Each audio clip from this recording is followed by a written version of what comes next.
a new theme song. Did you remember it from last week? Is it the same? Yeah. Let's go live. Let's try it together, shall we? Okay. 3, 2, 1. Let's go live.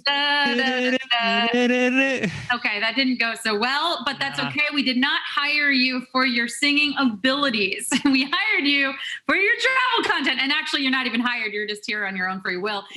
So thank you for joining us. Hello, everyone. Welcome to the social universe.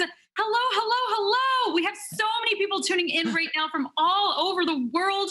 I see that you all followed me here from our live stream, which is incredibly exciting. We had 250 people tuning into our live stream right on Tsu. So I see Kenya in the chat. I see all kinds of countries showing up today in our show, which is great because Pavel has a show with me called Around the World with Curious Pavel. So we will be talking specifically about travel content and how to connect to locations when you are traveling them so that you can really create content through a certain kind of lens that resonates with others. So Pavel, welcome back. We're excited to have you here.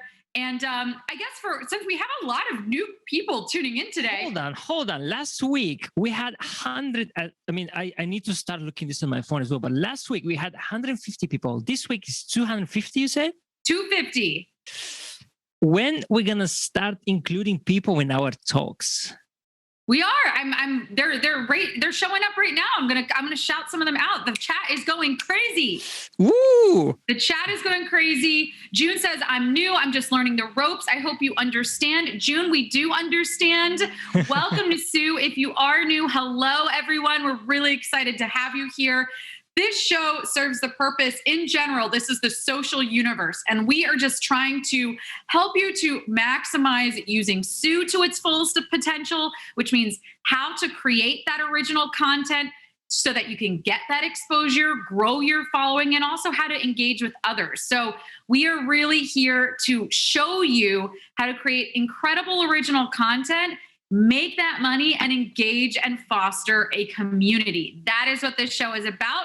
And we break it up into various segments. So it's Monday. That means our first segment today is with Pavel, and it's going to be pertaining to travel. It's going to be all about travel. So throw a little fire emoji. Throw a fire emoji in the chat. If you like to travel, I want to see how many people out there love to travel. Yes, I see the fires coming up, the flames. Woo, it's so hot in here. It's getting hot in here. I'm going to sing at every opportunity I can get until Pavel tells me to shut up. Maybe we can start that as an introduction song. Let's get it hot in here. Hot in here. So greetings from the Philippines. We have everyone showing up. So it'll be really cool to see how many locations of the people in the chat that Pavel's actually traveled to. But that's what we're here to do. We're talking about travel, how to create great travel content. And also, if you just like to see travel content, then great. Learn from this. We're going to be showing you some of that as well. So Pavel, maybe give me a sentence or two one more time so people know who you are. Yeah, sure. My name is Pavel. I'm from Bulgaria. And I love to travel a lot. I lived in a few different countries. Now I live in London. I am looking down every once in a while because I just joined the live, and I'm loving what I'm seeing. People, interacting. Send me a message. Send me your flag or your country. I'm curious to see where you're from. I see quite a few people from the Philippines. I can say mabuhay.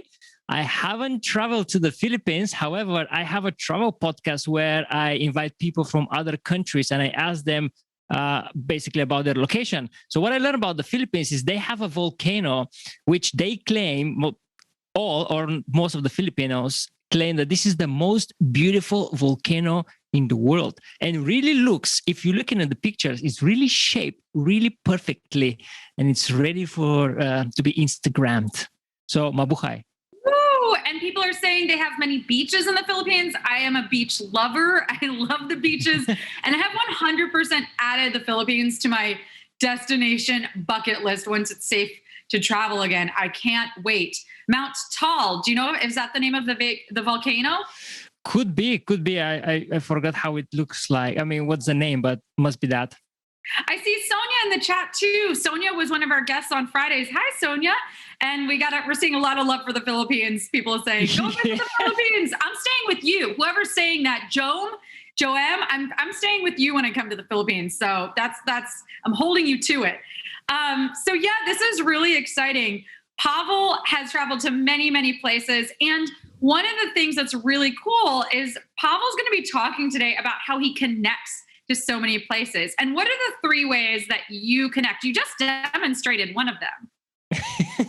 I just demonstrated one of them. Yeah. And the people in the chat are saying it's Mayon volcano. This is the one. I remember that. This is the one, Mayon volcano. And everyone who doesn't know it, I mean, if you can just Google it, it really looks amazing. Yeah.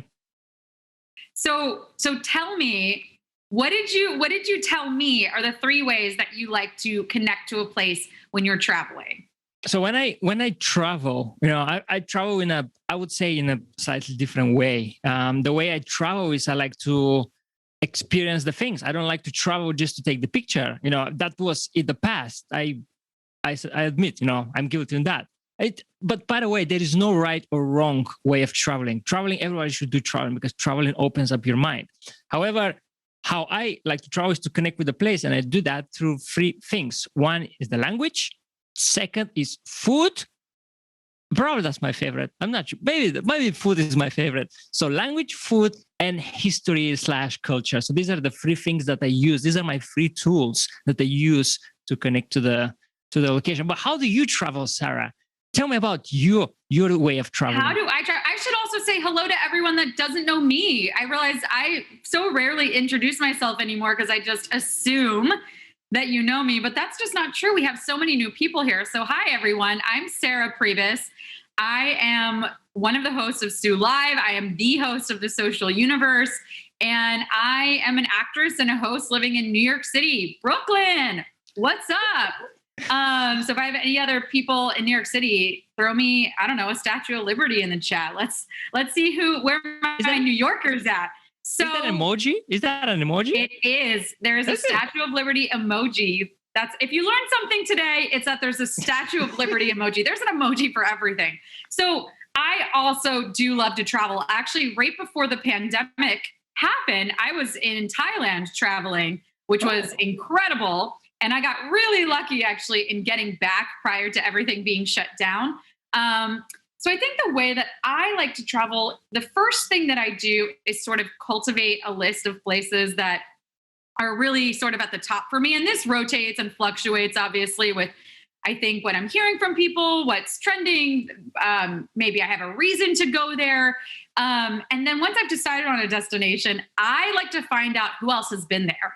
I like to talk to people, or if I know people who live there or have lived there for a period of time. I always find it's much nicer to talk to people who have spent more time there that can give you sort of that secret sauce to that destination that you're not necessarily getting through the travel books or the internet. So do you mean people that you know that have visited that location? Yes. Okay, but not necessarily people who live over there, but maybe Sometimes. they travel, they get back to New York. Okay, I see. So you must know. For instance, yeah, what? I mean, you must know a lot of travelers in that case. I feel like I know a lot of people who do a fair amount of travel, but this doesn't always happen. Sometimes I go to a place and I don't know anyone that's been there. But the places that I've been so far, which have been a couple destinations in Europe, so Barcelona, Madrid, various places in Italy, Rome, Venice, and Rome, Venice, and Florence. Where else? I've been to South America, Buenos Aires, a lot of places in Central America and sort of the Caribbean, places in the United States. I've been to Japan, and then yes, Thailand. So I think in those places that I've been, I have known people who have traveled to most of them. So I've been quite fortunate in that sense. So I do like to find out.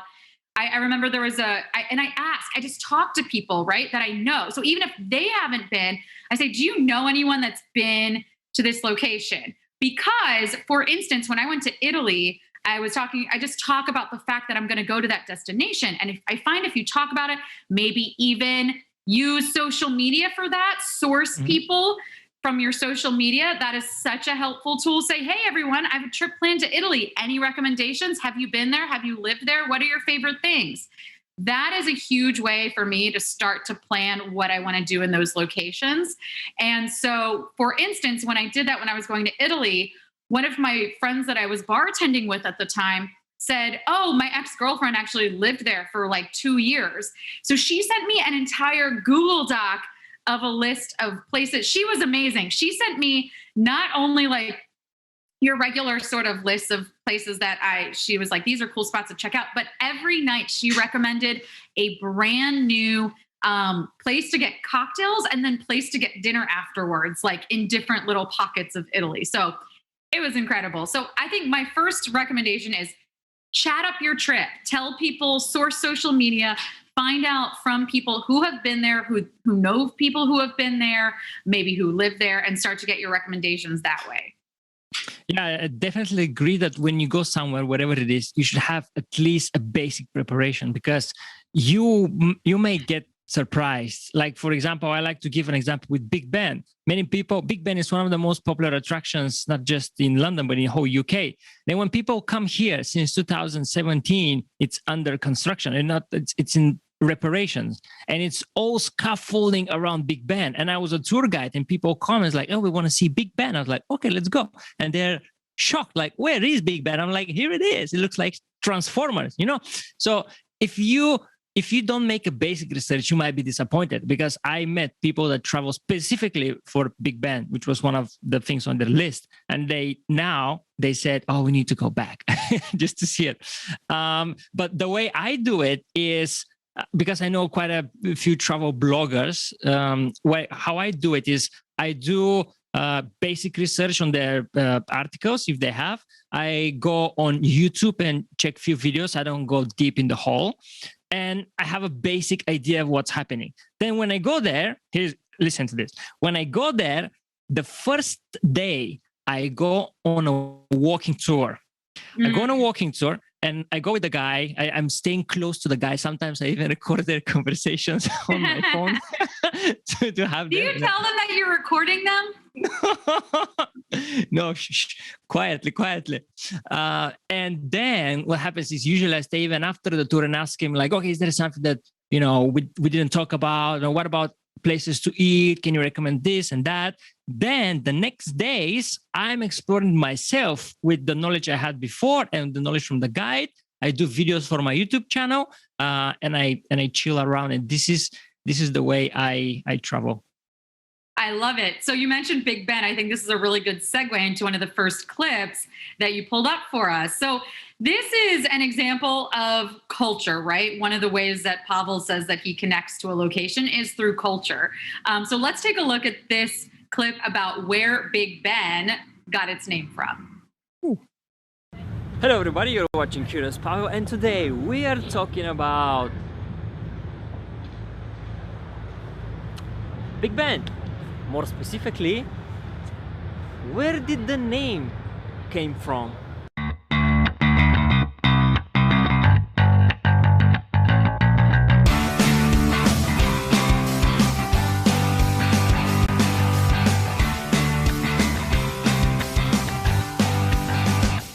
So, you are in London.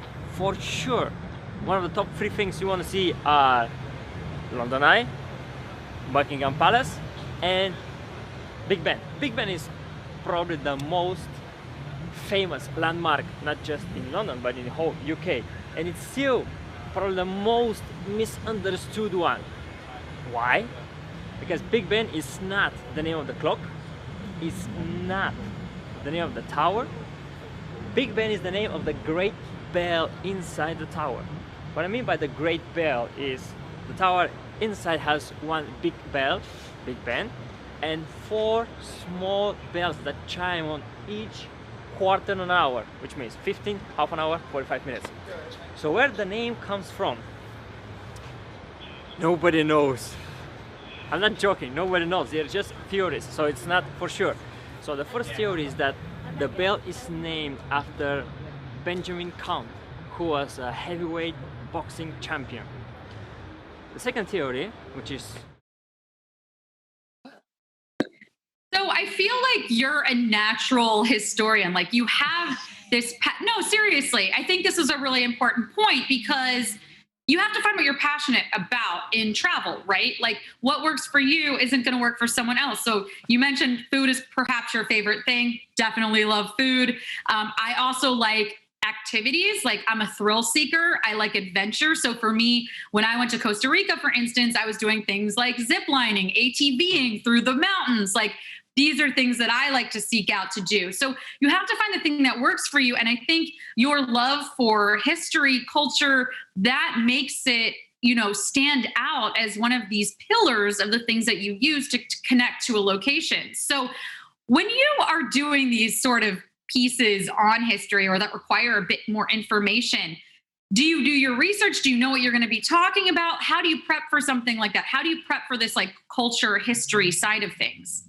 Always a research and just double and triple check the things, because if I just read it somewhere or somebody tells me about it and I just spit it in front of the camera, then I'm accountable for that false information. So I always need to fact check it. I usually have a small research, as I told you at the beginning. So before I go somewhere, I usually have a basic idea what I will be talking about. However, as I mentioned with the tour guides, if they tell me something that like, oh, okay, that's curious, then I'm straight away thinking of, researching it and then adding it. However, you said historian. I just want to make a point here, because when you usually say historians, what you're having in mind is, boring people, talking slow with glasses, books under their arms. And what they mention a lot is years and dates and long sentences with facts. However, I'm more focused on short, punchy facts that are, the aim of which is to make you say, "Oh, really? I didn't know that." So that's a grabbable chunk. I mean, I think what you did really well in this clip here is like I pulled a fact from that. I didn't know Big Ben was the name of the bell. I didn't even know the number of bells in there. I thought Big Ben was the clock. So it's like you kind of focused in on this one thing that someone can easily sort of extract from that video and say, that's a mouthful. That's a small little bite-sized piece of information. Then I can tell my friends. So it feels accessible rather than here's a paragraph of one nugget after another. And then you're like, I don't know what to grab onto. And it feels like I'm in history class again. So exactly. I think, like you said, it makes a lot more sense to be making this sort of stuff relatable, accessible, digestible for people to watch and just sort of grab a little bit of something so they feel like they came away with it learning, but also that it wasn't something that they fell asleep during. Definitely, because if you start throwing information, you'll be like, oh, okay, yeah, that's interesting. They'll be like, whoa, hold on. It's too much. And then remember one thing, 2, 3, 5, 10, and then you forget everything at the end. However, if you throw small facts, small hooks over there, hop, take that, 2, 3 tops, and then, wait, that's interesting. So in terms of food, how do you do the same sort of research? Are you going on YouTube? Are you looking at and deciding, okay, these are foods that are authentic to this culture. I got to try this when I go. And then how do you find sort of where you're going to try the food? Obviously, it takes a bit more research in that way. And also, I want to pose this to the chat. What are some authentic foods to where you are from? Throw in one of your authentic foods. If you're watching right now, I want to know what is something that I might not know about, that Pavel might not know about, that is sort of a native dish of yours. I think that would be a lot of fun to see. So talk to me a little bit about how you decide what foods to try. How do you do your research in the same way for this?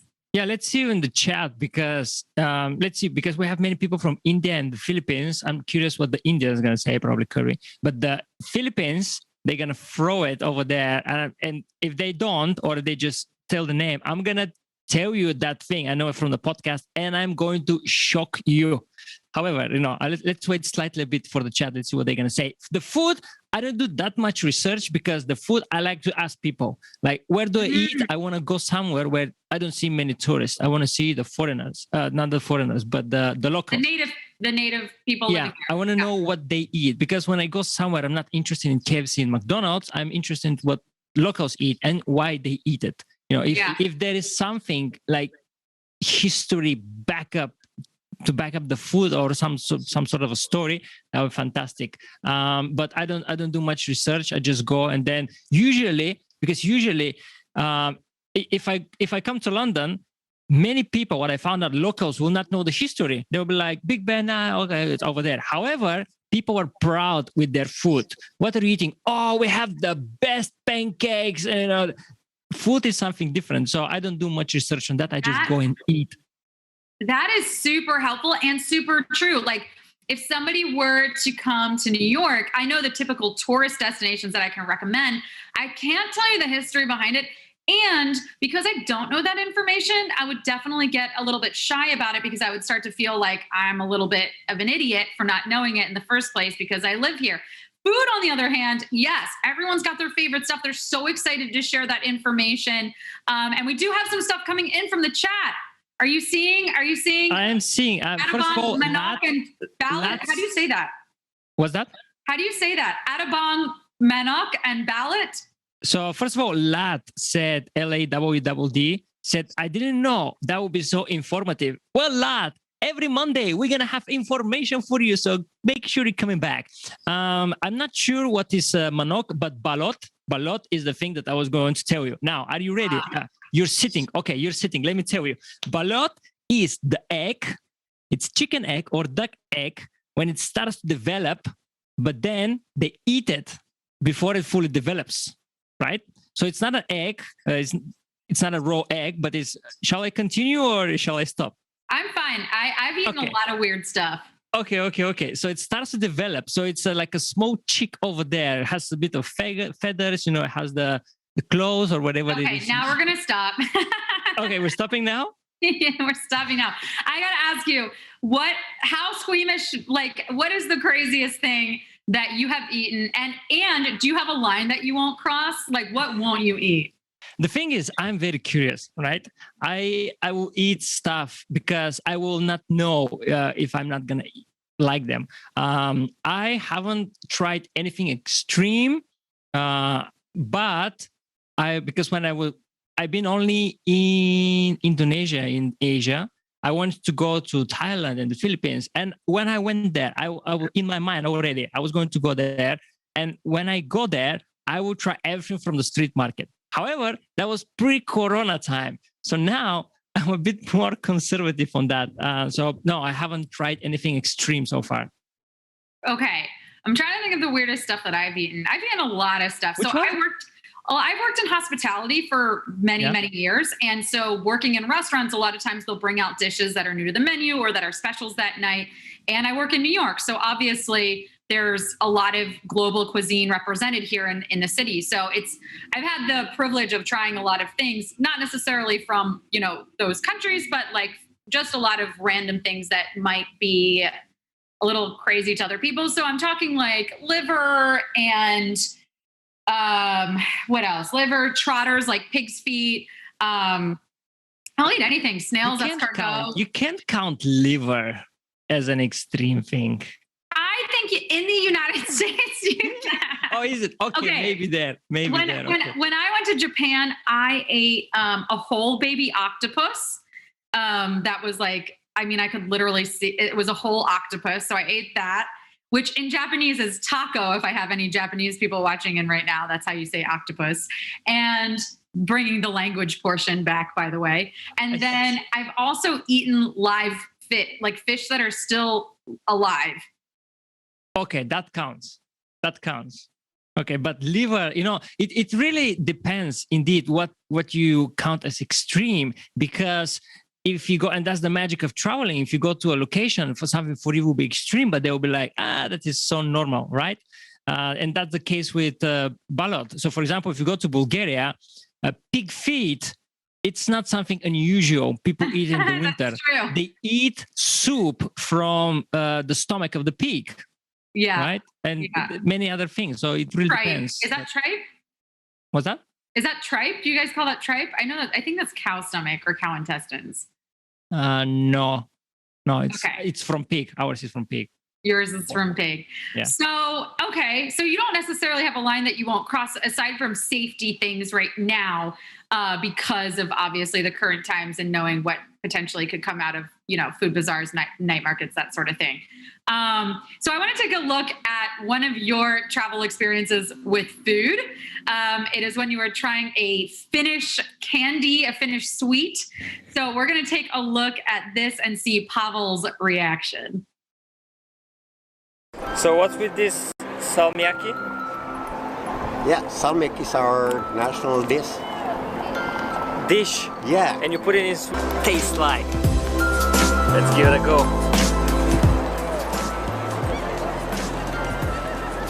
This is much better than what I just tried. It's, yesterday I had a ice cream like that. And when I did like that, it fell down. So a good thing I catch it with a ball like that. So, what is this made of? Oh, it's salmiakki. Salmiakki is salsa licorice. And it's It yummy. has something more than salt. It's Ammonium chloride. is that thing? Mm-hmm. But it's quite strong. Do you like this? Yeah, it's my favorite. Have you tried? You were in Greece, right? Yeah. Have you tried ouzo? Yeah. It has some similarities, or it's just me? Maybe it's just you. Yeah, it tastes a bit like medicine. Okay, shall we just stop so you can finish this and we can... Okay. Finnish Very, candy are really good. very strong, man. Still doesn't beat the ice cream. The ice cream was top. I mean, there were some bites from the ice cream that I didn't feel that much, but the others like... Bleh. This, you're not supposed to bite it, don't you? Well, once it melts in your mouth, the pepper will come out. But it's gonna come up more slowly, I suppose. Not like like a bottle of this thing that just... Okay. So salty licorice ice cream. Ooh. Did you like ouzo though when you tried ouzo in Greece? The thing is that we have something similar in Bulgaria. It's called mastika. It's very similar to ouzo. I would say it's not that, well, it's kind of strong. Not a big fan of it. No, not a big fan. Okay. So I wonder how I would feel about it. I'm like, I feel I could take it or leave it. I could take ouzo or leave it. Like I'm kind of in the middle about it. Same with black licorice. So I don't know how I would feel about that ice cream. The ammonia component, not so much. Like that doesn't sound great to me. No, but what was funny was because it's not a consistent flavor. You just take some chunks and you're like, you feel it stronger, and it is crazy. And we go back to food, and I ask him like, "Do you like this?" He's like, "Yeah, it's my favorite." I'm like, really? But that's typical for any country. Like I don't like tomatoes, right? And that's a basic food. So we all have different palates. Whatever, Pavel, don't make fun of me. I don't like them. No, I don't make fun of you. I'm just usually there is a story behind that. Maybe you overate with tomatoes one day, or what happened? How you don't like Never. tomatoes? I've under-eaten tomatoes my entire life because I hate them. No, I just don't like the taste. I don't like the texture. Blech. Your reaction to that ice cream is my reaction to a tomato. But yeah, I mean, I think so you asked locals their recommendations for food, and that is how you got to try those items in that video? Yeah, so in that video particularly, I always travel with people. So I want to experience once to travel alone. I want to do solo travel. And this was my first ever experience at couch surfing. For those of you that don't know what couch surfing is, you get in touch with people in the local country, in the country where you're going, and they invite you on their couch to sleep for free. However, because be a nice person and buy them something or cook them something from your culture. However, what I found is I cannot travel alone. It's not my thing. I bonded with this guy so much. We started traveling around and I kept asking him questions like, okay, tell me about this, tell me about this, tell me about this. So I found out for myself that I'm not a solo traveler. I need to travel with somebody. So I grabbed him a few times and I asked him like, okay, what shall we eat? Where shall we eat? What can I eat? Why shall I eat this? What to see here? And he was with me tasting these sweets, and I was asking him, these questions, and that's how this happened.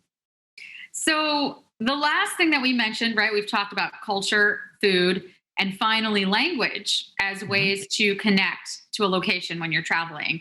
And these are the ways that work for you. Again, if there's something else that works for you, any of our viewers, then I recommend that you try that, or something that you're passionate about. These are just sort of starting points to get, your footing in another country potentially, and find a way for connection to the individuals that live there. So language is really incredible, because obviously, what have you found when you're able to speak to, the people who live there when you're traveling? Like, I guess, how much language are you learning? Is it just sort of like your casual phrases like, hello, where's the bathroom? Can you tell me where to find, like, how much language are you learning when you travel?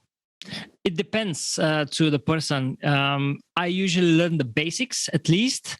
So it's always memorable when you say thank you to somebody, not in the foreign language, English, that everybody else will do, but if you say it in the local language, because not many people will do that. And even if you're struggling, if you're feeling insecure, like, oh no, I cannot pronounce it correctly, that's going to be even more memorable. So don't worry, just use it. How I do it, because it's difficult for me to memorize like 4-6 phrases at the same time. I just write them down on my phone. And then just before, let's say I want to say thank you to the waiter, and I see the waiter's coming, I'm like, let's check. Oh, okay. Danke schön, for example. So just a few phrases, write them down, repeat, and they're gonna get stuck in your head. I think that's really nice. It's a sign of respect. So let's take a look at this clip that Pavel pulled for us in regards to language. Hello everybody, you're watching Curious Pavel, and this is one. Do you like it? Yeah, I like the pizza. It's super simple. And the girl I showed rakia to, she said that the salad tastes even better with this. So this is how we consume it in Bulgaria. So we have a rakia with salad before our meal, and it's kind of good for digestion. Okay. So let's try.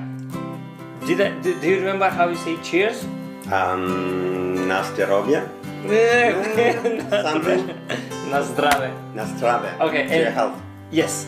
And something quite important, when Bulgarians say na zdravie, they look into their eyes. Otherwise, it's considered as non-respectful. Okay? Let's try this. You have water if you want. You have salad, so drink and try something. If you want, you can shot it as well. No problem. Right. Okay. Na zdravie. Na zdrowie.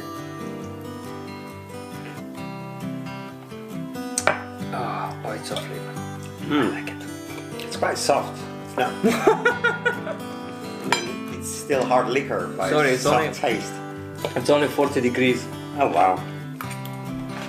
So what do you drink it with? Just straight up? Yeah, and you have salad. You can.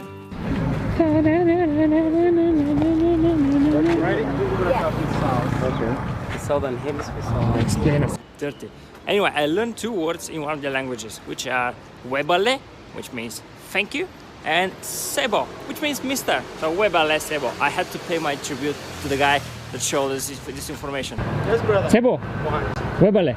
Kale Sebo na Webalinho, thank you very much. May God bless you. Thank you. Thank you. Webale. You wanted to say thank you to him? Yes. In Uganda? Yes. Webale.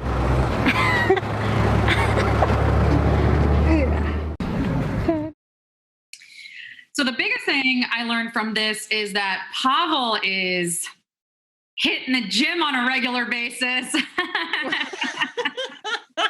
Those are some muscles. Okay. I love that first clip, because you're sort of putting the test of language on the person that, has it allowed you to couch surf, right? Nastravia. And in the second clip, talk to me a little bit about that.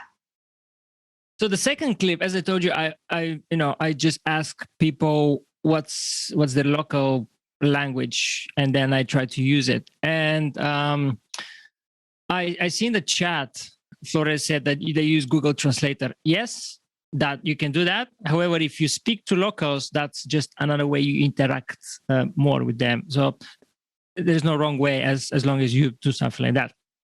But as you noticed with the first clip, wherever I go, I just try to educate people a bit of that Bulgarian culture. I just want to tell them a bit this small, probably unknown country for many people. I love that you're doing that. It's, we can connect all over the world, and even if it's just a phrase, and it's just about trying, right? It's about the effort that you're making in, learning that word thank you in another language, or teaching that word cheers in your native language. And we're connecting right now globally through Tsu Live, seeing all of you in the chat. It's the perfect example of this. So, thank you so much, Pavel. This was a really enlightening segment. And for anyone watching that's enjoyed it, we are going to be back with another travel segment next Monday, same time, new topic. What would you like to say, Pavel? me, teacher, me. I just want to, before we go, in the spirit of the theme for today, I just want to teach you something in Bulgarian really quickly. It's a quick phrase, and it's very easy to remember because it sounds exactly like taxi, but with K at the beginning. So it transformed to kaksi, and it means, how are you? Kaksi. Excellent pronunciation. So can you answer me in Bulgarian? You can say mnogo dobre, which means mnogo is many and dobre is good, so very good. Mnogo dobre. Oh, superb. Mnogo dobre. I'm going to teach you how to say something as well. In Japanese, right? No, I was going to make a joke and teach you in English. But sure. But you already know how to speak a little Japanese, no? No? Well, the basic stuff that everybody knows, like origato. What do you want to know how to say? Okay, if you want to say, how are you? Genki desu ka? How about, okay, so hello was, how is hello? Hello is, hold on. Oops, sorry. Okay, let's learn how it is. Yasamina sai is good night. Good morning is, you're putting me on the spot, Pavel. I don't know if I can pick up these phrases off the top of my head. Konnichiwa. Thank you. Thank you, John Baby. I appreciate it. Yes.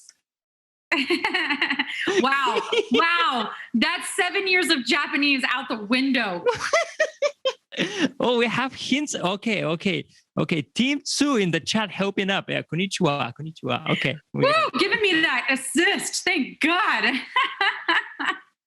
All right, that concludes our segment. Sarah has to learn more language if she ever wants to claim that she speaks any Japanese. So Pavel and I will be back next week on Monday, same time, same place, teaching you more about how to, implement different strategies when traveling and create better travel content. So we'll be back with a brand new topic next week.